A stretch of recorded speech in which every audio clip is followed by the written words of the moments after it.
forward. So there we go. Hey. Yeah, very short blurb about Notably.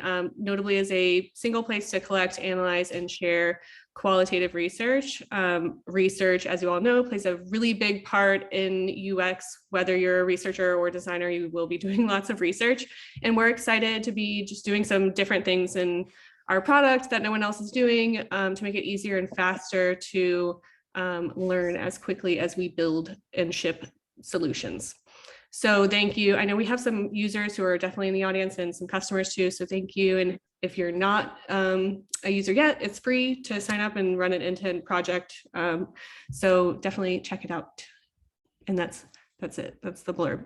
Awesome. So we do host events like this one about once a month or so relating to design and research, and the inspiration from these events come from different sources, but this one in particular, unsurprisingly, came from Twitter. So I tweeted this out. Yeah, I see so many folks struggling to break into UX, and there's so few junior UX jobs posted, and felt like there just needed to be an open discussion and dialogue around this. And I wanted to host an event with some leaders in the industry who aren't just talking about the problem, but actually walking the walk and doing something about it. And I feel like when you two raised your hand as someone who would join us, I couldn't pass up having both of you here. So excited to hear your thoughts on some of the topics that we outlined together today. So yeah, I thought that maybe you two could each give an introduction as well. Sure. Who wants to go first? Sure. I mean, I've been working in the fields of design and UX for 3 decades now, which feels like a really long time. I've been fortunate enough to have an enormous number of online students. I've been really, really lucky to work with enterprise organizations and startup organizations, quite frankly, of all shapes and sizes in every industry as a consultant.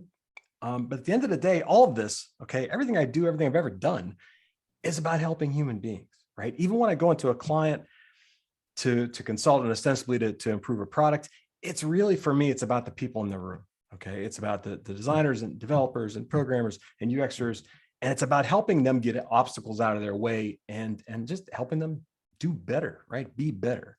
By the same token, I think it's equally important for those of us who've been around a while to help people find a way to this profession and through it, right? And have some upward mobility and have a career trajectory that makes sense and have fulfillment and learn how to deal with the myriad of obstacles that will come your way when you start digging into all this is. So all of that is me, right? At the end of the day, it's about helping people and welcoming people, right? And making sure that everyone understands that they are welcome. And with that, I'll turn it over to one of the people I respect most in this world, my friend, Nick Finck. Feeling is mutual. So I'm Nick Finck. I've been in the industry for, gosh, I think it's like 25 years now. Been managing teams for 14 years, heading up design and research at places like Amazon AWS and Meta, Deloitte Digital, Ubermind, Project 202, my own company, Blue Flavor, and a couple other places like Blink. I've been a lifelong mentor. It's always been kind of like my sideline hobby. In the early days, it was just like, hey, buy me a pizza and I'll give you my advice and thoughts on things. And that's evolved to today, what is Craft and Rigor, which is where I offer full-time coaching and mentoring combination. And I explain why I have those two different words. I mean, kind of two different things. But yeah, I do that for individuals on a one-on-one basis. I also do it for teams and companies. And I do advising as well. But the kind of thing that sort of I looked at in my career when I started Craft and Rigor was similar to Joe, is like, why am I doing this? Why am I in design? Originally it was like, oh, I want to design things that like help improve people's lives. And then I got into management. And when I got into management, I sort of realized I actually want to help people improve their lives through their careers and helping them get into the field. So I did I basically taught at a boot camp for about 3 years, and have a number of graduates from that. And then built curriculums. You may have seen like the W3C standards curriculum. Some of that was from the Web Standards project that I worked on, the original curriculum way back in the day. So there's like things that I'm just now starting to see kind of the fruits of that kind of grow into something. It's always been an investment in, you know, my personal time. And so I've kind of made this now my full-time thing, but also providing pro bono mentoring and coaching for minorities and underrepresented groups to get better diversity in our industry. That's been something that's been very rewarding for me to kind of see folks get into the industry that maybe didn't quite get the fair shake or didn't have the same opportunities. But then also folks that are in the industry getting into management and senior leadership sort of roles. It's been really like rewarding in that regard. But then, you know, just anybody kind of moving into the field and seeing where they're at today, you know, seeing some of my grads and clients just kind of, you know, tell me like, send me these emails like, hey, I, you know, like got this job at this place and now I'm doing this, you know, thanks for all your help throughout my career, et cetera. And, you know, when people work with me, it's not just a, hey, let's have a session and that's it. You know, I usually do a series of sessions, but the conversation and the relationship goes far beyond that. You know, you'll see me on Twitter engaging with like a lot of folks. A lot of these folks are past students, past clients, et cetera. You know, I don't build my sharing of knowledge as a walled garden, right? I, you know, allow like whoever is interested in and wants to learn about design long after we've had a session, happy to help, especially if it helps them get their first job or get their next job or get their promotion or find a better job, which is what we're going to be talking about today. So I'll step down from the soapbox and pass that along.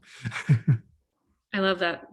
And it really only takes one person to help you get your career started. And that was the case for me. It was one person who sort of took an interest and put themselves out there to open up the opportunity. So talk more Little about generosity goes a long way. Yeah.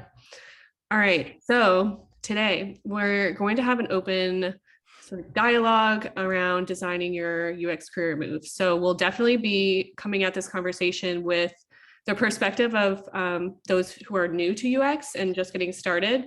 But we hope that the content that we share today will be relevant to anyone who is looking to make a career move in UX, or even people who might be hiring juniors or wanting to hire more juniors, and how to make it more accessible for them.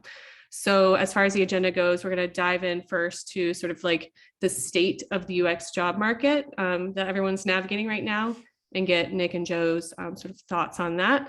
And then we're going to talk about the emotional toll that is job hunting, and next, demystifying the UX interview process. And we'll kind of wrap up with talking about how to stand out when applying and how to sell yourself and tell a story during the interview.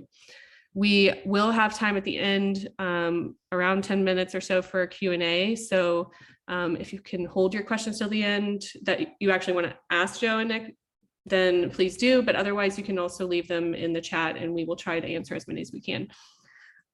So also, one quick note, I am going to be time boxing these. So if I sound rude cutting you off, I apologize. But I do want to make sure we get... It's necessary. With the two of us, it's necessary. Yeah, so I want to make sure we hit all of these, starting first with the current state of the job market. All right. So what's going on? Oh, boy.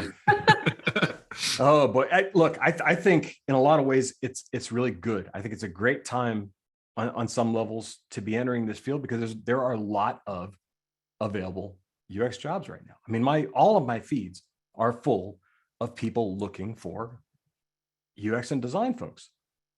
So that's the good part. The downside of it is, and I'm sure we'll get into this, you know, throughout our session today, the downside of it is we're in this really weird place with hiring where I think it's fear-based hiring. There are all these hoops that get introduced that candidates have to jump through, and boxes that have to be checked, with, I think, the misguided idea that provides certainty to an employer, right? That they say, well, if they can jump through these hoops, if they can go through 12 different interviews with 12 different people and do these take-home exercises and all this other sort of crazy time investment stuff, I get the feeling that companies feel like they're minimizing risk in some way. What that does is it keeps a lot of people out of the pool. So even though we have all these UX jobs available and open, and I'm sure Nick's DMs and feed and email is probably the same as mine, I'm hearing constantly every day on end, I can't find a job. I can't find a job. I can't get in. I can't get a recruiter to call me back. I can't get a reply to my email. I can't get a reply to my texts. Any number of things. So while these jobs are all open, I think they all come with a ridiculously high barrier to entry. And I don't think it serves anybody very well. It doesn't serve candidates. And I don't think it serves these recruiting organizations or these companies that they work for either. So that's my high level take. I mean, I think that's what I see on a daily basis. Do you feel like anything is sort of like unique right now, today, in the state of the world that's different than any advice that might be published even just a few months ago? Just like on more of the macro climate of the industry? I don't know. I don't know if there are certainly changes,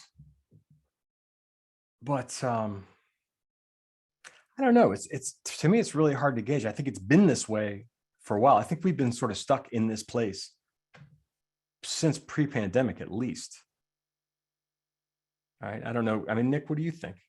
Yeah, I mean, I think, you know, the hoops and the kind of raising the bar, so to speak, as if it's like some hurdle that everybody has to cross, you know, you have to jump this high to be able to get into this role, has been increasing since kind of UX became a thing. And yeah, we've been headed here. You're right. Yeah. It's been increasing over time. The pandemic added kind of an interesting spin, has really little to do with the quality of talent or the skill or experience or where the bar is set or any of that kind of stuff, more to do with industry. So with the pandemic, for example, there were a lot of businesses that struggled. You may have seen like your local favorite restaurant, like struggle through the pandemic because no, patrons coming in, right? And some of them closed down. Tech and online experiences, mobile experiences, no different, right? Certain things are going to thrive and certain things are going to suffer in that kind of space. For example, like going remote. Well, obviously Zoom's doing pretty well, right? So right, no problem there. Yeah, companies like Mural and other similar, Google Docs is probably being used now more than ever, right? So there's a lot of that has spun up, and you'll start to see more and more jobs offered from those companies that have like kind of their finger on that space. That's relevant for working remote and working like from a distance and all over the world, sort of thing. But then you'll see other companies that, no, we really needed people to be in offices and we really needed like, these scenarios to be true, and they're not really panning out right now. I mean, maybe we'll get back to it, but right now they're probably doing layoffs and freezes on hiring and things like that. We see a lot of that. We see a lot of that. And I wonder about this too, because you see these instances where these companies are hiring and they hire a lot of people, and then a week later they have layoffs. Yep. So part of me wonders, and I'm interested to see what you think of this. Part of me wonders all the time, is there some sort of inability on an organizational level to get a handle on, okay, where are we in terms of our progress and our needs and because it feels to me like a lot of these companies are overestimating their capacity, or they're placing horrible bets, right? So they hire all these people and then they turn around and say, oh, sorry, thought you had a job.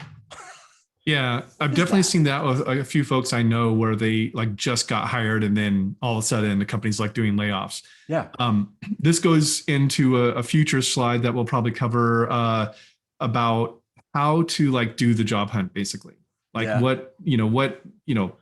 this is about research, right? So putting on your research cap about like understanding the business and where they're at. It works not just for identifying red flags, like, oh, this company's not doing well, their stock's going down, the people are leaving, all their principals have been exiting, the C-level has changed, stuff like that. And that could just be signs of an acquisition or something bigger going on. Or it could be, the market's not doing well for this business and pretty soon they're going to hit layoffs. So getting that inside scoop from people that are not the hiring manager, not people the recruiter has sent you, but other people inside the company that may or may not be doing, research or design or something. Getting the back channel sort of insight on the business. There's also, the bigger the company, I want to be careful about how I say this, but the bigger the company, it's really like the executives that makes the call one day, and that doesn't roll down until it rolls down, right? So Not everything is is no either. Yeah, so think of it like a train cruising down the train tracks, right? These companies, in terms of hiring, especially in big tech, are just like laying down. It's like that Wallace and Gromit, laying down the train track, the track as it's coming, as it's coming through, right? And they're just doing it as fast as they can, right? And that's business as usual, and the expectations are growing exponentially. Like if you look at like expectations and goal setting for recruiters, it's just going up and up and up. Like last year was really hard to hit our numbers, and now they just like tripled it, like that kind of a thing. And then all of a sudden one day it's like, hey, freeze hiring. And then the next day it's like, okay, do layoffs, Right. Oh, shit, we're out of track. Right. So, and I think that has a lot to do with senior talent in the pool. With senior talent, there is no available market for senior talent. There's no talent out there that isn't already hired if they're senior. So if you're a senior designer or a senior researcher and you're kind of wondering where your next job is going to be, just give it time. You're going to find something. There's way too much of an appetite to be in this job hunt for years kind of thing. It's the entry level that is a different story, right? And there's a little more finesse to it, more nuance to, what it takes to get an entry level or first, research job, first design job. Agreed. Totally agree with that. I think just to add to this question about the state of UX job market from, I think, our perspective as a business in this space, really kind of echo what Joe said at first, which was that in a lot of ways, it's a great time to be a designer, a researcher. I mean, this was already happening before the pandemic. I think in a lot of ways, companies were starting to recognize that, hey, having designers at the table isn't just like the right thing to do. It's a competitive advantage that, with everything we were seeing with product-led growth, sort of shifting the mindset of thinking about research and design from a cost center into more of a revenue engine, like realizing the potential that UX can bring to an organization. But then on the flip side, which maybe this is a transition into the next slide, when Allison and I were talking about, I guess we identify as elder millennials. So we were just sort of sharing our experience of, the job search when we first started and how it has felt over the years. And I think the thing that stood out to us the most was that it does seem more competitive now than it ever was. So I like to, we're part of several online communities, and like over and over again, we're seeing this number pop up, like, I applied for 70 jobs. I applied for 100 jobs. And like back in my day, it was, you were good if you. Oh, right. We didn't have to do that. No, I'm just saying, like, we didn't have to do that.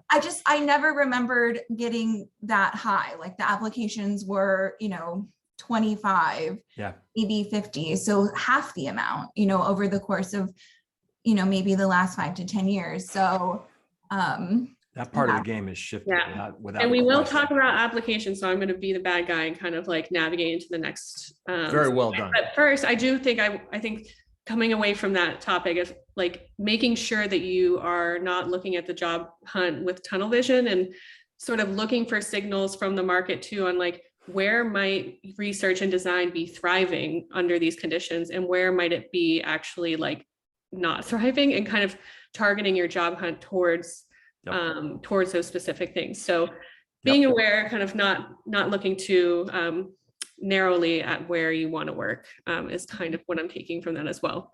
But this next slide, I feel like, Joe, you had a lot to say about this one in particular. Do I ever? There's just a lot of emotional toll that goes through the job hunt. It's just very heavy and intense process to go through, especially, I don't know what the average number of interviews a single person might go through, but It's too high, whatever yeah, it is. you bring your full self to each one, and it's kind of, yeah.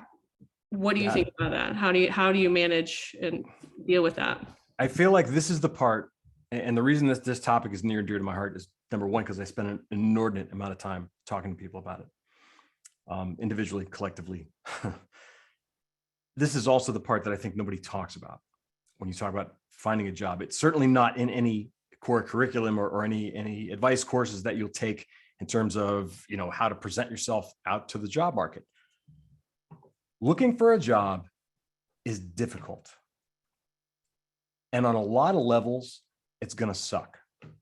Okay. It's going to hurt in a lot of cases. You are the climate right now is such that you will expend an extraordinary amount of effort simply trying to contact people, simply trying to get that recruiter to respond to your email, right? To make your portfolio and your resume and every single outward communication and every interview performance and everything you do. To Allison's point a minute ago, you're trying to bring your entire self into all this all the time. This is a personal endeavor, and this is the part that everybody misses. You are bringing you to the fore.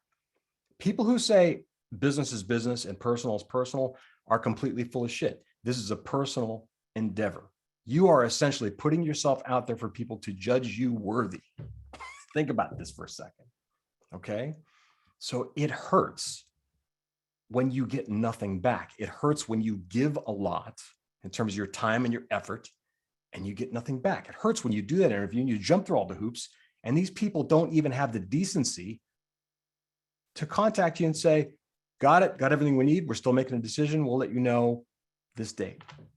When you don't get the job, they don't have the decency to contact you, which I think is inexcusable, quite frankly. All right, if I can just throw that out there.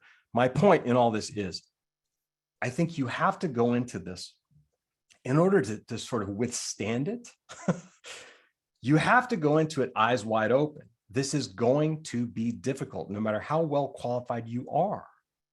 Okay, it's going to be difficult. And the other thing that you have to remember is that all the forces at play that cause all those horrible situations that I'm talking about, right? When people ghost you or whatever, a lot of them have very little to do with you, quite frankly. It's the mechanics of the way all this works. It's recruiters who are spending an average of 30 seconds looking at portfolios, who have a huge list of candidates they have to get through, many of whom, quite frankly, are inexperienced in this industry. They don't know what they're looking for. So they invite people into situations that they're really not qualified for. There's just a lot of flux and there's a lot of mess out there. So I guess what I'm trying to say in a nutshell, and I'll try to cut this off somehow, is that you have to be prepared for that. And you have to commit to standing up for yourself and doing it over and over and over and over again and saying, no, I'm not going to quit. You can't. Okay, you can't. It is unfortunate that you have to put up with so much shit to get into the door, but you have to. It's the way the game is. So we can all say, well, we hate that people have to do this and they have to do that and they have to jump through these hoops and take home exercise and all that stuff. Anyone who knows me know how much I hate all that stuff. It doesn't matter. Okay, you still have to do it, and you have to remember that your worth is not dictated by any one of these events that happens to you. Okay. If you're out there and you're looking and you've got stuff on a resume and stuff in a portfolio, you are good enough to get a job. You have to remember that and stick with it and believe it and tell yourself that every single day, because the road is going to get rough. That's my 2 cents on that. Yeah. And I think there's something about, like, if you bring if you put everything you have towards the interview, towards applying, and kind of save your energy for the parts of your process that you can control, Yes, rather than the parts that you can't. yes. Kind of trying to compartmentalize a little bit. Otherwise, you're experiencing no over and over and over again when you only have to experience it once. You're being vulnerable, right? You're opening yourself up to people. Yeah, and I think, you know, the thing that was kind of mentioned earlier, you know, like applying to like 70 jobs this week or whatever, and there's a lot of pressure to do that. boot camps and other, career coaches and stuff will say like, I want you to apply to like 20 jobs this week or whatever.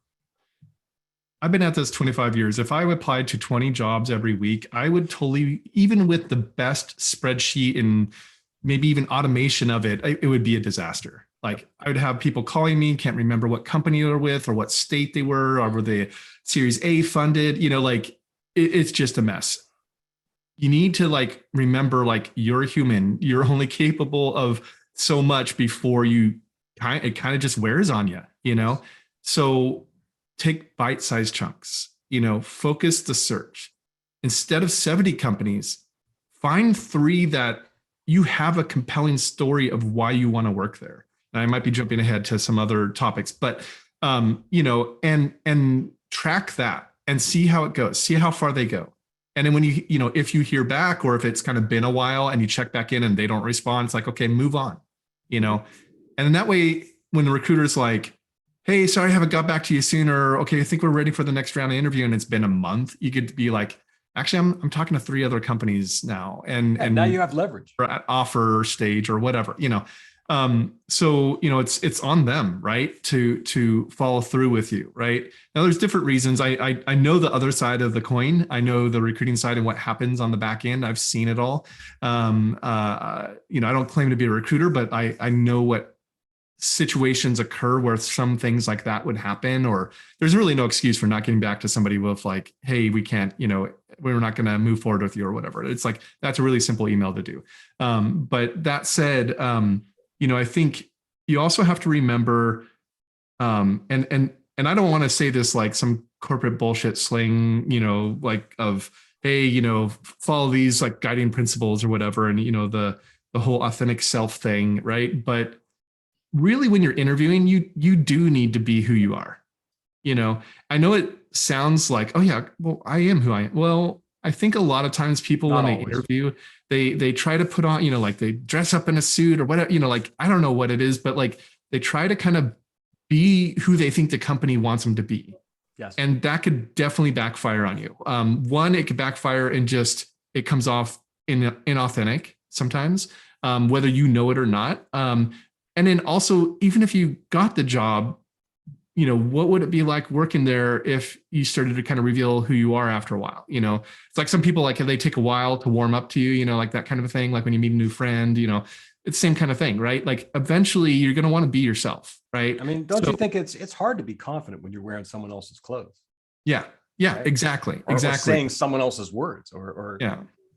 So be true to who you are, to yourself. And show up that way, and don't be afraid to say, this is what I want in a role.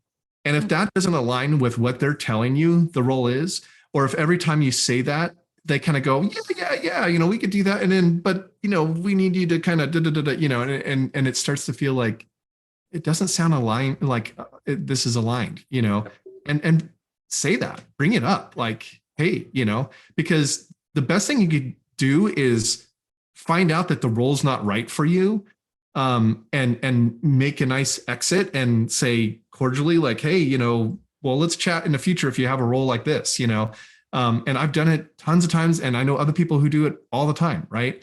Versus go through this process and then get a kind of a big no, and you're not sure why, because they don't ever really give you feedback, right? Like few companies ever give feedback about the interview process. So that's also really harsh. The other flip side of that is when they do give feedback, I see a lot of this. Somebody will actually get feedback from a company that they're interviewing with, and the email comes in, and they're a client of mine, and they're sharing it with me and all this stuff, and they're telling me about all this, and they're like, hey, like they didn't give me feedback. I'm like, really? Did they send you an email and tell you like why they didn't? It's like, oh yeah, and they share the email, and like sure enough, in there it seems a little boilerplate, but it's actually feedback. We went with a more experienced candidate. Can seem extremely boilerplate, and a lot of times it is. However, sometimes it's very true. Like, oh, you're applying for a manager position. You've never been a manager ever. So the feedback from this company that has a number of candidates that already have manager experience are like, yeah, we need somebody with manager experience. So there is liability with that, which is like basically legal bullshit, that sometimes they can't share certain stuff. things like that could get them sued. Like, oh, well, I do have management experience. They didn't like investigate far enough or whatever, So they're afraid of going within 1,000 miles of that. Yeah. Yeah. And so they don't share anything. You'll see just basically like, sorry, no, kind of thing. Yeah. But, prepare yourself for that and know that like, it's probably very, little to do with you, more to do with the company, the culture, the people there. I hear these stories about like, I just had a client talk to me the other day and he gave me this scenario of like, here's what happened. And I'm like, that like after they gave me the whole context and everything, I'm like, that had absolutely nothing to do with your talent, your skill, your ability, your portfolio, your resume, nothing. It had everything to do with that hiring manager, everything. And they have like a chip on their shoulder or whatever, or their bias or whatever it is, Yep. And it was very obvious to me, but because they were so deep in the process and so like heartbroken, invested in this, that they couldn't see the obvious signs. Right. So this is why I always tell people, have a mentor, have a friend it doesn't even need to be a designer, just somebody you could kind of vent to and let them listen and maybe give some thoughts on things, because they might see stuff that you don't, because you're so in the process, Yeah. I want to comment on something else because I saw it pop up in the chat a couple of times to Nick's point earlier, because I think he made a really good one. And I understand the resistance to it. The idea of taking a very targeted approach and saying, all right, I want these companies, these roles, this is a good fit for who I am and what I've done and what I'm capable of. Versus I saw a couple people say, well, yeah, but the spray and pray approach works. I get more interviews. You do, but consider this, okay? You may be getting more interviews, but you're spreading yourself very thin. So the question becomes, how well are you really presenting yourself in all those interviews? How well equipped are you really for those jobs to be able to make a compelling case for yourself in those interviews? Okay. Yeah. There's only so much of you to go around. So you may think, hey, I can handle all this stuff. But if you're not able to sort of 100% be focused on that employer, that job, that role, those responsibilities, that set of qualifications, you're only giving 60 to 70% of yourself, whether you realize that or not. Okay. That's a fact. You're human. Brittany and I actually had this exact conversation yesterday. We kind of almost disagreed on it a little bit. But it is such like it's hard to know what the right thing is to do. And we'll get into that. It's tough, but I think that Nick made a really good point. And I don't want that to get lost. You've got to be judicious about who and what you apply to. Yeah. Let's save application topics for a couple slides later. I want to first, when you were talking about see how we are a few minutes ago, I want to make sure I don't lose it. You were talking about like bringing your authentic self and your background and not trying to put this fake front on for whoever you're interviewing for, because that'll eventually come out, right? In the next slide, we kind of talk about how to transition into UX. And I feel like this is something that has come up a lot, and this is a huge challenge for people who are transitioning careers. And I put that in like parentheses on purpose because I feel like there's, I don't know, like an overly critical lens on people who come from a different background. There is. Or even like a peripheral, I don't know if that's the right word, peripheral role where they're maybe in psychology or they're in graphic design. Related. Or that's the right word. I talked to a lot of those web design. And I feel like over the years, like recently it's gotten even worse where people are not looking for people with those backgrounds. And I'm wondering why. And I think there is something about reframing. So like, how do you translate your experience in a way that like sells you as like, no, that's not unrelated. That is UX work that I was doing. And I've used some extreme examples on this slide, a couple of them, but like, I think it's just learning the right lingo, learning the right language and translating it in a way that sells you and not hiding who you were or trying to say I'm breaking into UX or want to get your thoughts on that before I go into too much of it. No, this is huge because it comes up all the time. When I'm talking to somebody who's transitioning and they say, well, I don't, how long have you been doing what you're doing? Well, 30 years in related fields. And I say, well, I don't have any UX experience. And I'm already looking at their resume. I'm looking at what I say, are you sure about that? And then I get them to tell me stories. Okay. Tell me about a time when you had a problem, something needed to be improved, that there was a gap. There was a gap in how people were reacting to the product or how people were reacting to the service. or there's a business problem that needed to be solved. Tell me how you went about doing that. And they have all these stories. They have them. They're there. They are part of their history and their makeup. They're simply not using the same terms that we typically use to describe those things, right? It's there. I had a guy who just landed a job as a UX content writer. Now he was an editor and copywriter before that for a long time. And he was insistent when we first met that I don't think I have the experience to do this. And I took one look at his resume and who he'd worked for and what he'd done. And I said, that's bullshit. You absolutely have the experience. I promise you, in the course of 3 conversations, I'm going to show you why you have the experience. So I love this slide. I love it. And my thing is gatekeeping, right? I believe that there is a path for everybody into this profession from a lot of different professions who, to your point, Allison, people typically want to exclude, right? Because it doesn't fit in their neat little definition. Yeah. So it is on you as an applicant to reframe that story you're telling, right, in the way that it speaks to this work and these objectives. And now I'll be quiet about it. And like going back, so when you're looking at your resume, would you, like, I would imagine they would reframe their past work, go back historically to your previous work, make your resume present in a way that you want, like for the job you want. Tell those stories differently. Tell those stories differently. And here's the thing about resumes in particular, right? Everybody is taught to make these laundry lists. Responsible for this, did this. It's like a laundry list of like, think what I did on my summer vacation. Nobody cares. Every one of those statements has to be with accomplished this, by doing this, right? Changed whatever, right? Implemented a new way of doing something by doing this. Results, outcomes, changes in perception, new processes, new methods, whatever. What did you do? What was the impact first? And then tell me what you did. And no matter where you're coming from, okay, there's always something there. So yeah, you do have to reframe that stuff. I've had a few students that this is a very common thing, right? Like, if you know the basics of UX or even more advanced level of understanding of UX, you have the knowledge to do the work. It's just a matter of explaining to somebody how your past experiences have crafted your understanding of doing the work. Yes. Right. I had a student that was a barista at Starbucks, and they struggled, with the resume. They're like, I should just remove this. And I'm like, no, absolutely not. Let's talk about it.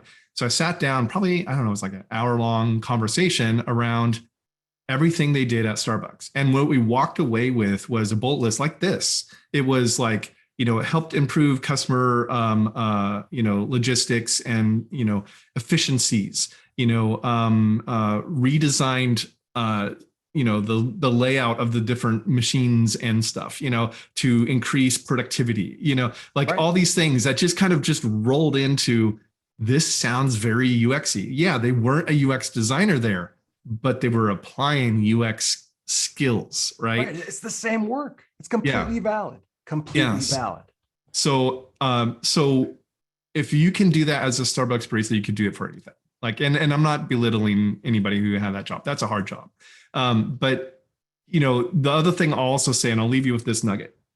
And this is like tangentially related. The best coder I've ever met in my life that I could verify was probably one of the best coders out there because of an assessment that they took, and somebody had to contact me to verify whether this person's legit or somehow cheating the system, because the results were so substantial that a company that invests a ridiculous amount of money in talent and has seen a number of coders was shocked by it. Wow. This person was a projectionist before they got into the field. And I don't mean like projectionist and a bunch of other jobs and some, internship and other, it's like, no, projectionist to coder straight across. Right. So it's just a matter of having the skill and the ability to do the work. And there's so many different things in every field that lends itself into the space of UX. Everybody's sort of origin story is like this. Whether they used it as in the resume and kind of refined things in a resume based on it, or didn't and just somehow over the long haul made it in there. Like when you talk to them about what they were like passionate about, interested in, what motivated them, it's often things like UXy in a completely unrelated UX field, and so, yeah, you might be going up against somebody who's got like a PhD in research or whatever, some sort of cognitive science thing, or they, went to other kind of schooling that kind of applies into that space, or they were doing a research work in some other field. Yes, you're always going to be like up against those folks unless you're applying to an environment that is welcoming and nurturing for new talent. And this is not like a lip service, like when you talk to the recruiter, they say, oh yeah, no, we hired, folks that are new to the field all the time. And that's kind of all you hear about it. Now, this is like, it's like an ongoing theme you hear from the owners of the company, you hear from the leadership at the company, you've talked to other people and you've seen evidence of other people that have been new to the field and got roles there. There are those companies out there. They're not necessarily the big giant behemoths. You may not want to work with those companies as your first job, although you can, and I've seen it. So just remember, like, what's that? The big ones, you mean? Yeah, the big, big tech, agree. yeah, Totally FANG, agree. whatever, yeah, because they pay really well, but they have really high expectations and very little patience for somebody who's not meeting those expectations. Or is learning. So you want an environment where you can learn. That usually means a place where there's other designers and leadership that wants to embrace those that are new to the field and provide a safe space for them to learn and grow. Mm-hmm. I think we got to hit that point a little harder because you just touched on something that, again, I don't think it's talked about enough. Everybody's focused on the big orgs, right? The big orgs with the UX teams and the roles, and like, well, I got to apply there. There are hundreds of thousands of mid-market and small size companies that have great need for UX and design that pay very well that aren't known. Totally. To ignore those places is absolutely insane, okay? Especially based on everything that Nick just said, right? Your inroads to places like that is probably 1,000 times clearer in terms of obstacles than all the well-known names are. And to overlook those small organizations is absolutely insane if you are just trying to break into this field. Yeah. And I think that's actually universally true of like, It is. for sure in my I agree. experience too, the familiar logos that you see on my resume were some of the like my least favorite experiences as a designer working in. I was just not happy in those places. And the ones where I grew the most were places they were not sexy roles or companies at all, but there were people there who actually stayed there and nurtured people and brought them up into the org. And I don't know if it's like the turnover in bigger companies. Well, there isn't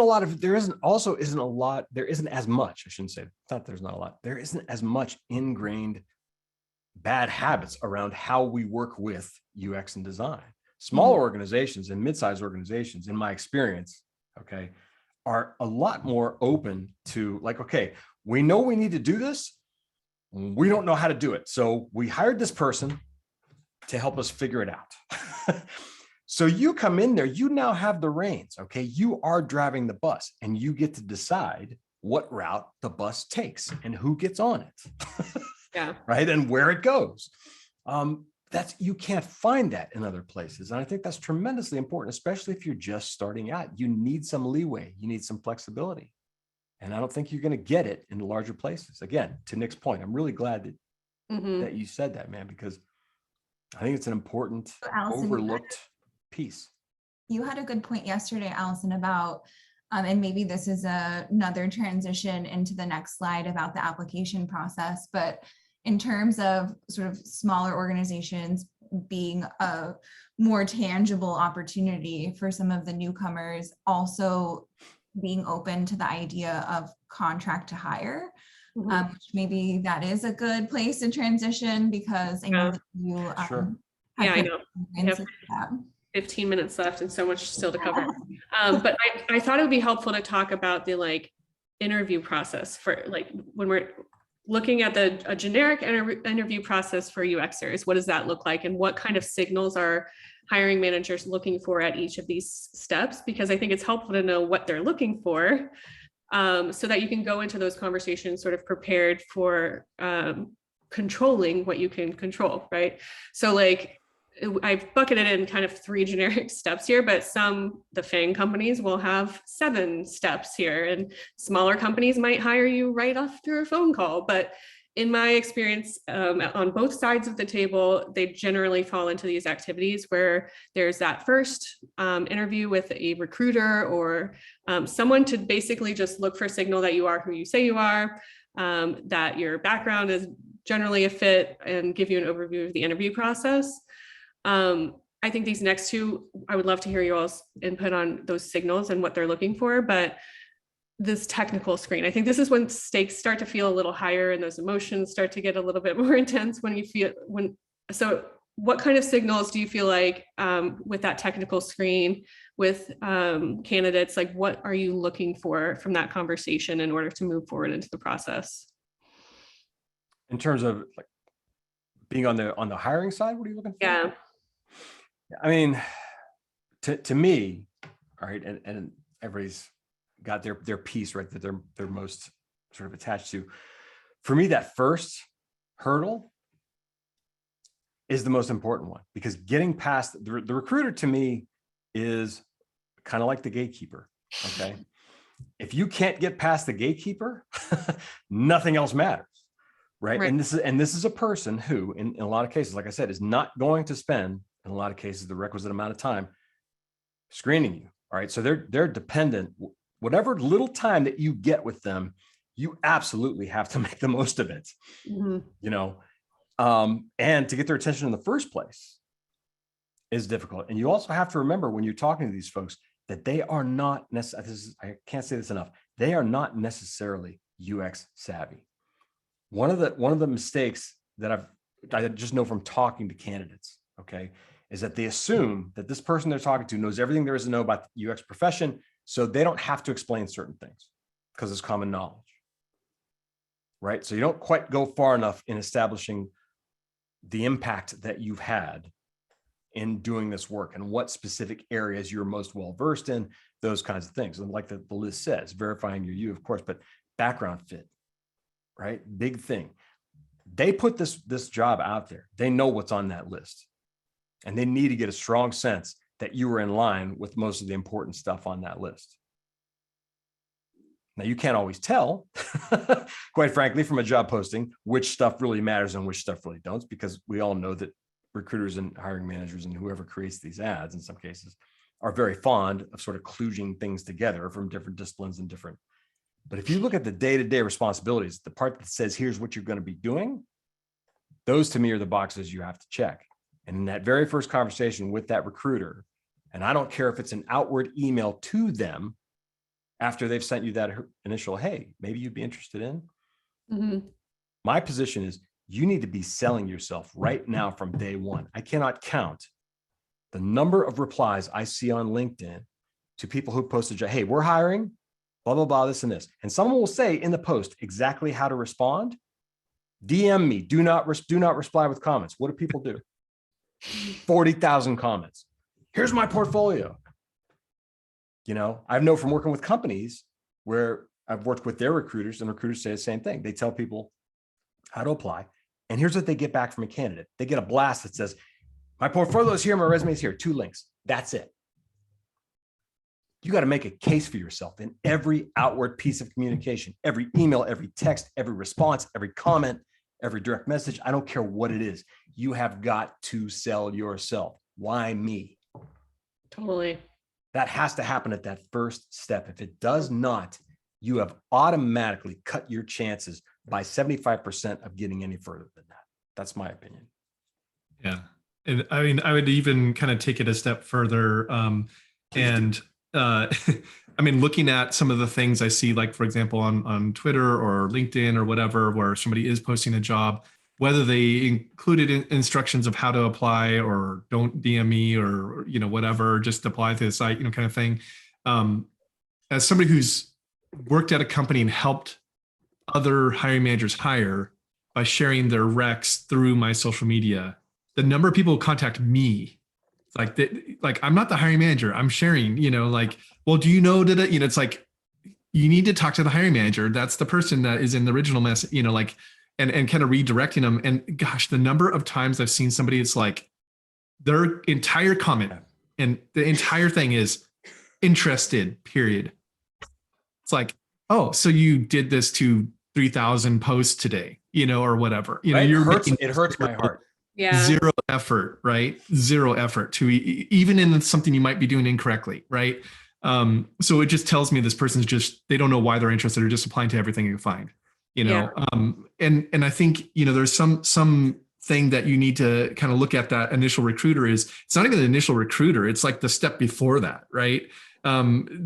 Applicant tracking systems are just databases that are keyword matching and not intelligent, and are just going to produce like a stack rank list of like 300 candidates for this one specific rec. Like one person's going to get hired out of 300 people, and it's going to stack rank them. And the recruiter's going to look at it and look at the top like 5% and say, is there relevance here? Or are these all just kind of like sort of mediocre, not strong candidates? And if they could say, okay, these, top 3 are pretty good, they earmark them, they might send an email. Okay, so if you're getting an email, you've already got past that first stage, right? If you're getting a call, like there's an email, you said, sure, I'm available these times. And by the way, don't do well, I'm available anytime. You just tell me back to them. Thank you. Use Calendly, for God's sakes. I know people are like ashamed of using it. No, use it. Show them your availability, or give them like 5 options and if you're meeting with, like, if you're looking at a manager or VP level, there goes my camera. Joe, we talked about this earlier. Maybe it's back. Maybe for now. Anyway, for the moment. But if it's like a high level leadership role, like, and you're going to be meeting with a VP as the next step, like they're going to be 2 weeks out or something. The recruiter will probably say, give me your times 2 weeks from now. Mhm. You don't try to give them something sooner. Like, it's not going to happen. Right. So that said is, be useful in your response. Right. But like Joe said, you've got to sell yourself. They're not necessarily going to like piece all the dots together that may or may not be obvious in your resume about why this job is a good match. Help them by piecing it together for them. Yeah. Right.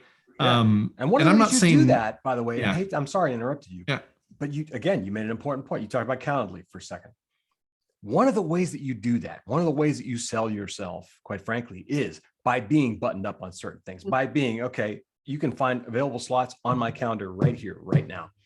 That tells them on some level that you have your shit together. Okay. That's what that says. That's a little thing, but it is really damn important. Yeah. And they don't even have to book through that system. They just need to see the availability, right? That's right. So that's right. The other thing I'll say is just, don't go through the job posting as a bullet list, put it into a doc, and then like rewrite the bullets for like your answer to each of those bullets, right? Yes. Like, I don't want to see a bullet in an email response as a hiring manager saying like, and I did go to this school and graduate and got this, degree or whatever. If it's like one of the rec things is approximate years of experience or schooling or whatever. It's like, I could kind of get that from your resume. I don't need that. What I need to know is, why are you interested in applying for this particular role at this particular company? Yeah. How's that stuff relevant to this gig? Yeah. Yeah. And I think a lot of people fail to do that. They tend to genericize their responses. They templatize, email, especially if they're doing like the 70 people each week. My God, they're probably got these boilerplate emails that they've been just sending on to every single company. And it's all exactly the same framing. And it just doesn't help, because one job might be, entry-level UX designer that needs to do research. Another job is just a peer researcher. And those are different messages you need to send and different information you need to send. So, be genuine about it, like actually write it up. And that's why I say, keep focusing, like try not to do the shotgun approach, focus, You have to personalize. You have to personalize. I saw something on LinkedIn the other day where someone was like, the magic formula of cover letters and resumes, and all, just use our handy templates. And it was all I could do not to jump out of my skin and say, do not do this. Right. Yeah, and that's kind of what this slide is about too, is just like, and they're little things that go such a long way that show that you came to this conversation having done some research on the people there, the company, their customers. Just do a lightweight research on like, who are you applying to, and craft your message at the very least. I thought it was interesting. I tweeted out like, what's something impressive that an applicant has done recently to stand out? And I was preparing myself for some very like outlandish like things that they've created or done to really set themselves apart. When I applied like 8 years ago to a company that I desperately wanted a job with, I created a whole website for them about why they should hire me, and like directed to the hiring manager. And I think that's like the extreme end of it, right? Like you're not going to do that for even 5 people. You choose one that you might do something. And that is, like someone said, a lot of work. It is a lot of work, but I wanted that job, so I was willing to put in that effort. It would have been different if they told me I had to do that. That wouldn't have happened probably. But just something that the responses from that tweet were actually just like a well-written cover letter, a nicely like coming prepared with questions. And I'm like, those are things that I guess I expected as table stakes or things that you would just do. And Nobody's taught though. They're not taught. Yeah. They're not So taught. little things go a long way. And just like you said, buttoning yourself up, being super professional, showing that you did some research. Here's another thing. Okay. A simple, stupid little thing. Have an email signature. Have an email signature that includes your contact information. Okay. Have it, and that includes a link to your portfolio, a link to your LinkedIn profile, your social profiles. Okay. Have an email signature. This is not hard. Yeah. Making it as easy as possible to move to the next step. Like what information might they need for them to say yes and move forward? That's right. We only have like 3 minutes left, so I almost did it, but this was just we can speed through this slide. Do you guys have like 5-10 minutes to go over, or do you have a hard stop? No, I'm okay. Okay. I can hang as long as we need to. Not very professional of me, not very buttoned up. Oh, but, come on. You're dealing with us. See, Nick, yeah. she doesn't know how this goes. She's never been in the room with us before. Yeah. This is what we do.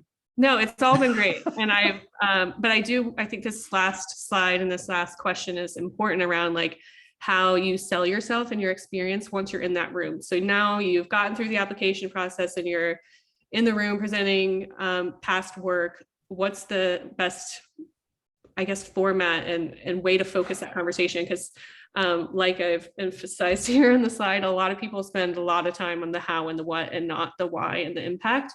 So maybe you guys could talk a little bit about that. It's the least important part. Okay. Every job post is going to ask for software. They're going to name all these things, must have experience with, and we all know that we've seen those posts where people are like asking for 10 years of Figma experience, right? Or it's like, okay, you have to take all that with a grain of salt. It is, I promise you, it is the least important part of the job. The software and the tactical stuff comes last. You have to put yourself in a place of a company who's hiring. What they are essentially asking is, what can this person help us do that we can't do right now? That's the question that they want an answer to. Can they fill this gap for us? Can they help us solve whatever deficiency that we have right now, whatever it is? And it may be a tactical deficiency, right? But you still have to speak to the fact that you are the person to get them from wherever they are right now to wherever they want to go. So the why, the first parts of this, right? Business context, understanding what problems you're trying to solve, empathy for customers, those kinds of things, business impact. You have to frame every single thing that you have ever done in terms of one of two things, in terms of a result or an outcome, if you have one. All right. There are a lot of us who don't know the outcome and impact of our work. You don't always have statistics. You don't always have numbers. I get that, right? It's totally okay. You don't always know that, hey, our purchases went up 200% after we made this change to the checkout process. That's all right. If you don't have that, you at least have to speak to the reasons why the work you did was undertaken. What were you trying to accomplish? What was the problem for that business you were trying to solve, or the opportunity that you were trying to help them take advantage of? And this is tremendously important in this discipline, especially because the discipline is user experience and user is in the front. And our problem as a profession is that we talk a lot about users incessantly, and we talk very little about the residual value that has to come back to a business in order for that business to give a shit about helping users. Okay?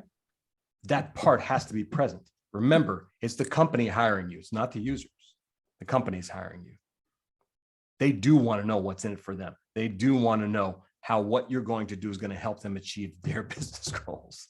That has to be on the table. It has to be part of your conversation. So those first two lists here are tremendously important in that context. Yeah, showing that you're going to be a cross-functional like partner to them and not just like zoned out on your Figma prototype or your That's right. and your methods. Like that's right. Knowing when to give and take and when to, you know, maybe do less research in order to move the other side of the business forward. Like kind of having a bigger picture of how your small part plays into an organization, I think shows incredible like maturity and would be a great way to sort of stand out rather than kind of getting too hyper focused on those tools. That's right.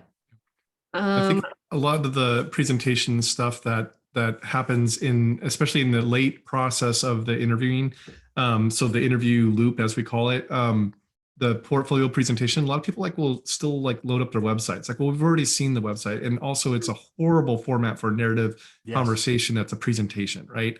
Or a narrative versus presentation style. They're two different things. So make sure you have a presentation deck. I don't care if you do it in Figma or something else, just have one. The one thing I will also say to this is, if you're looking for outcomes for a project and you don't have them, if you're at an agency, you know who the client was. And if you're in-house, you know, obviously who the client is the company, right? They have press releases. They usually boast when things go well. So look through there and look for numbers and stuff. You know, I had to do this for one of my case studies. It's I had to go back and don't do this to yourself. Don't go back and not maintain your portfolio. And then one day, I'm going to go and interview now. So I need to build a portfolio and I haven't had one in a number of years. And you're an archaeologist trying to dig this stuff up at that point. But you can use press releases, and there's usually an executive quote about how the business, how this product launched and how it made this business so much money or saved their customers money or all these things, and use that as data points in sort of the outcomes, the impact of your work. Hey man, that was me. Always have a fine-tuned portfolio, no matter what. Even if you don't want to have it public, just on your hard drive, whatever, just have it and keep updating it and make sure you're cataloging everything you're doing. So you never know when layoffs are going to hit, or you're going to find yourself just quitting because of a, horrible boss or who knows what. Right. Totally. So the other thing I'll say, as far as the why, so I'll just kind of give a quick scenario here. AWS hiring people for AWS. These are product designers that are given the title UX designer. You could argue that one, but the candidates coming in, we would ask them well, why do you want to work at AWS? And they'd be oh, well, we really like, the Kindle Fire, and, I use Amazon Fresh. It's none of that has anything to do with AWS. So there's that kind of the why answer that doesn't correlate to the business, tells me they don't know why either they don't understand AWS and what they're applying to, or why they want to be on the team, or maybe a combination of that, right? The other thing I'll also say is, in addition to that kind of why, have a compelling story, as I mentioned earlier, that kind of resonates. So if you're applying at AWS, maybe there was something maybe you did IT in a former life and you struggled with, getting your servers up and running, and you always wanted to learn more, and you dived in and you got your certification for network administration and whatever. That's going to get people's ears to go, what? Oh, you're into this? You do this kind of stuff, or you have in the past? Maybe it's totally different now because it's cloud, but that's something interesting, right? And there's even more compelling stories. I won't get into all the details, but just, know your journey and how it relates to that job. The other thing I'll say is the number of portfolios where people are presenting case studies that had no relevance to the work that they're going to be doing. For example, there was like very little mobile apps that you would be designing at AWS. There are some, but there are not many, right? So if you're like, here's my portfolio and it's just loaded with like consumer facing mobile apps, it's like, I'm going to be like, why are you interviewing here? You know, like, how did you get past the previous stages? You know, because I need to see like complicated technical systems, very complex user flows, teaching users as they're going through process, et cetera. You know, that's AWS, right? So if you're applying it like Burton, yeah, you need to show sexy consumer something, right?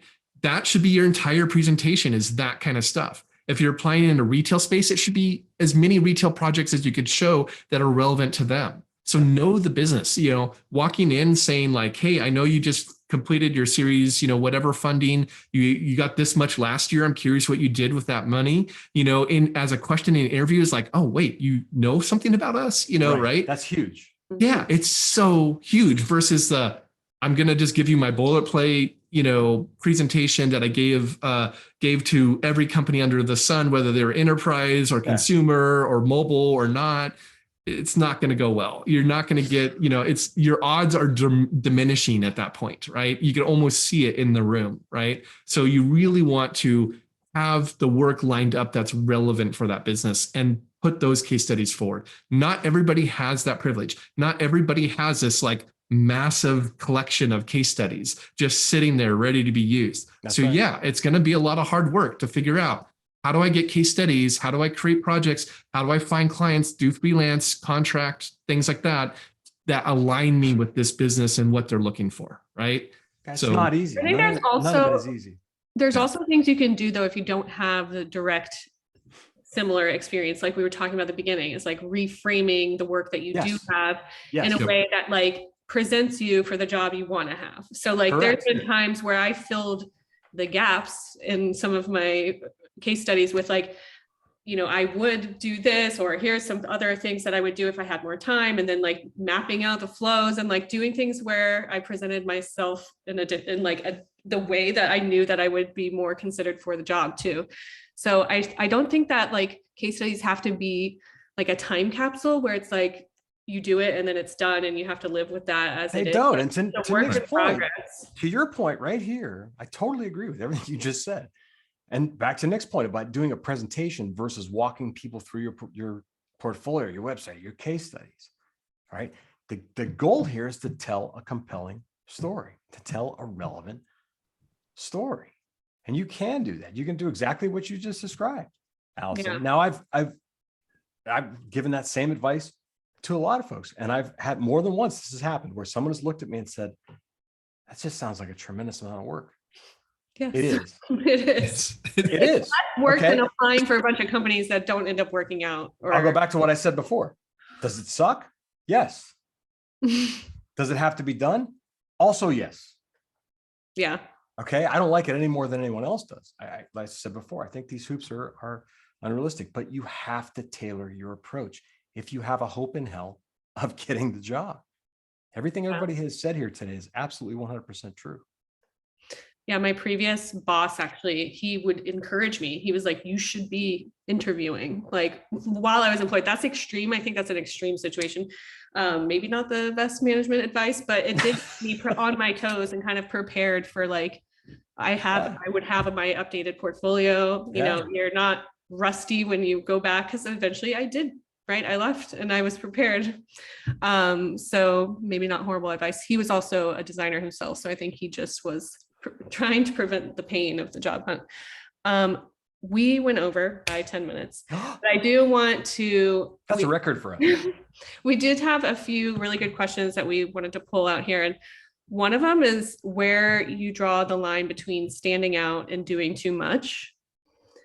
So wanted to get your thoughts on that, because we've talked a lot about doing a lot here, like on the extreme end. So what is, is there a happy middle, or what? To me, I'm curious to see what Nick thinks, but to me, that's an issue more of the volume of what you put out there versus the effort to stand out. I think you absolutely have to personalize everything.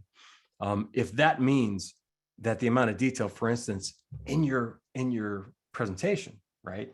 If that means you don't go through every single detail of a case study, for instance, and you only hit the 3 or 4 highlighted bullet points right? If you have 6 case studies, you do 3 bullet points for each, and they're 3 really impactful bullet points. And there are 3 bullet points that are relevant to this job and this position and these responsibilities. That to me is where you draw lines. You draw lines at volume, right? How much can I reasonably do? If you have to sacrifice volume for relevance, that's fine.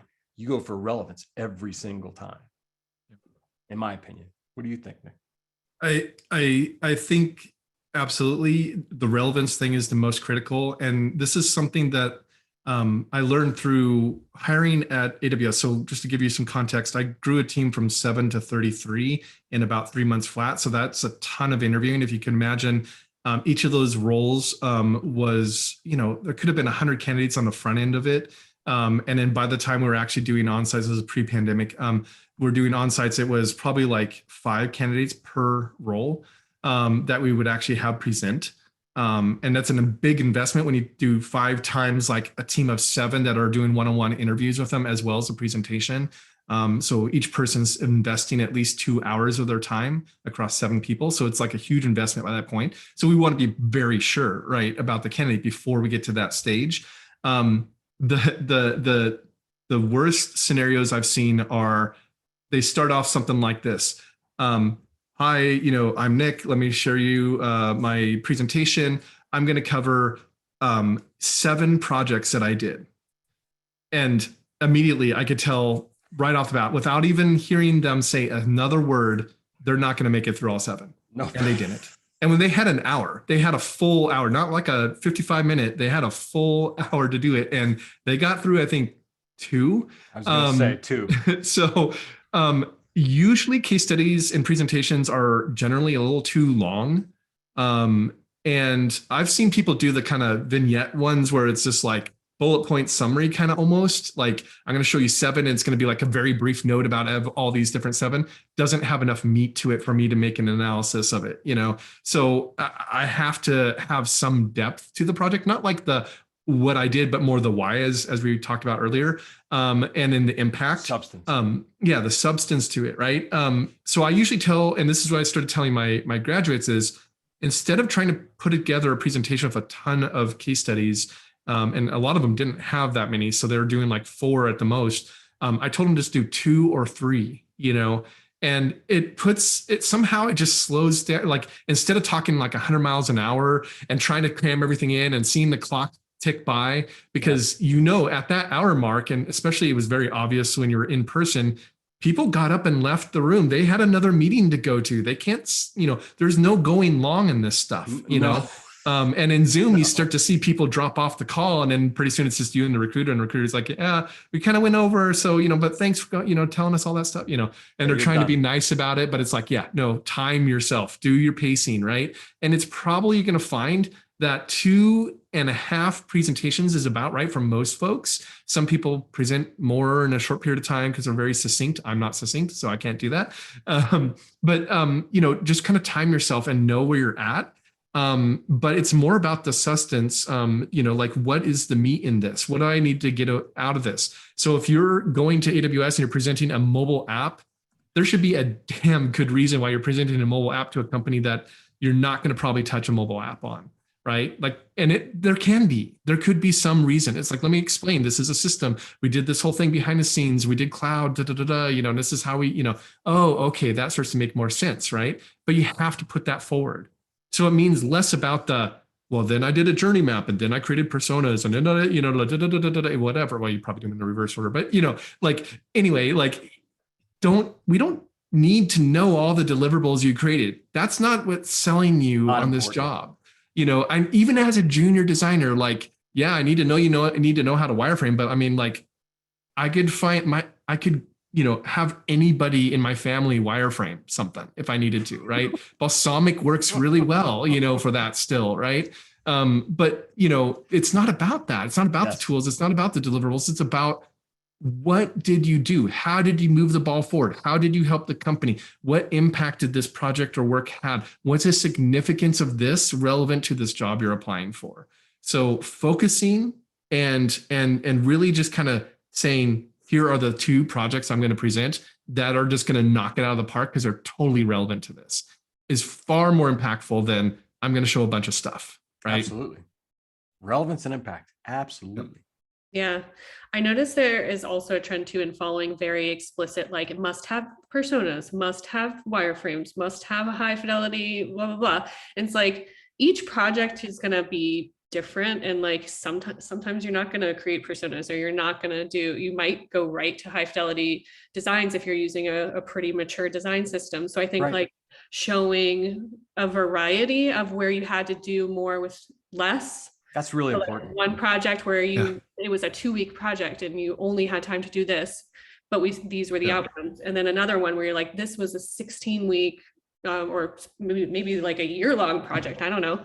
If you're in AWS, probably year-long projects, but And that's a valid story, right? If you're talking to an employer who lives that reality, where they've got a design system, they have a lot of this stuff yeah, down pat, they have a certain amount of research, or look, let's just be honest for a second, or they generally do the bare minimum amount of UX research, and you're applying for, let's say, a general UX role, for by way of example, showing that you understand how that world works mhm. also gains you really solid points, instead of saying, well, we went through this and this and this and this. And if the company doesn't do any of that stuff, they're going, okay, this is not going to work. So knowing the lay of the land, to your point, Allison, I think is really important. Mhm. AWS is a funny one because I feel like my experience there was unlike anywhere else. I dealt with them in a more of a client capacity, but I had to basically be embedded at AWS and do the whole UX sign-off experience. It was very formal. It's also good on the job hunt to kind of like get a sense for how formal or how mature the design that design is in an organization as well, because it's wildly different. Yep. We are again over time, so I want to be respectful of your time, but wanted to give you the opportunity to give any sort of closing remarks or point people. There's some people in here asking about mentorship and your website, so maybe give some people some ways to kind of keep in touch with you or follow up. Mr. Nick, you go first.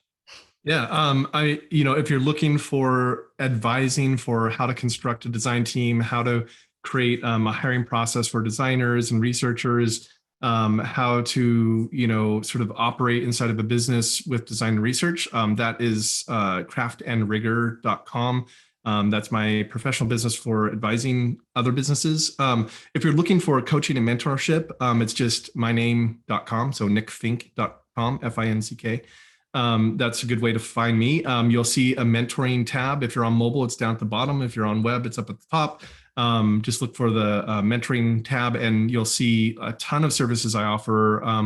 And just make sure you look through it all before you sign up, because if you just need somebody to do a mock interview with you, you could totally do that, through that. And it'll probably save you some money from some of the other services I offer. Portfolio reviews is something I do as well as portfolio presentations. And it's a little bit more in depth. I go through and do video and everything. There's I redline resumes, all this kind of stuff. So it may seem, for some folks, it may seem kind of expensive, but it's several hours of my time per person on this. It's not just a quick meet and I just give you some off the cuff kind of remarks and stuff. I actually spend the time and go into the depth. He's worth every penny, folks. Every penny, believe me. And one of the pieces of feedback is often hey, there's this thing that you're doing in your portfolio that you could probably improve. And by the way, Joe's got this great video on this. We do this a lot. Yeah. I would definitely check out Joe's UX 365 Academy. It is worth every penny. I am a member. I am still a member. I still watch the videos. It's super helpful for me, even 25 years in my career. That said, you can find me on Twitter, Nick F, and that's probably a good way to if you have questions, you ask me there. I know there's questions in here, and I'm seeing a chat scroll by and all this great questions. I'm oh, can't keep up. I tried. I can't. Yeah. So I don't know if there's a way to archive this chat somewhere so I could grab it and answer them online on Twitter or something like that. That's a good idea. But yeah, one way or another, I'm hoping to help everybody answer their questions, because I'm the kind of person that I can't leave questions unanswered. I'll do my best. Right. So yeah, Joe. All right.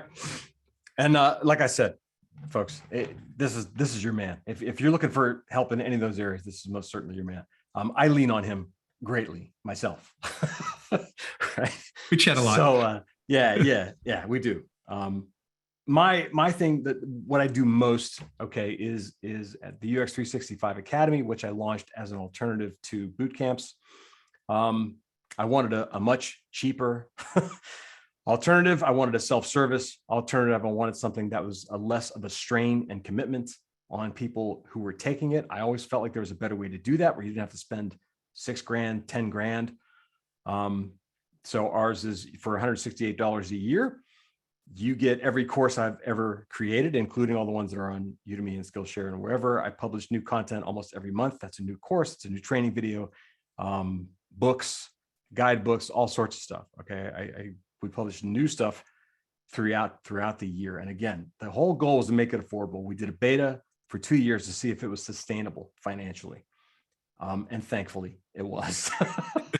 So this is the model we're sticking with. I'm not interested in the full-blown bootcamp model. I think there's a time and a place for that.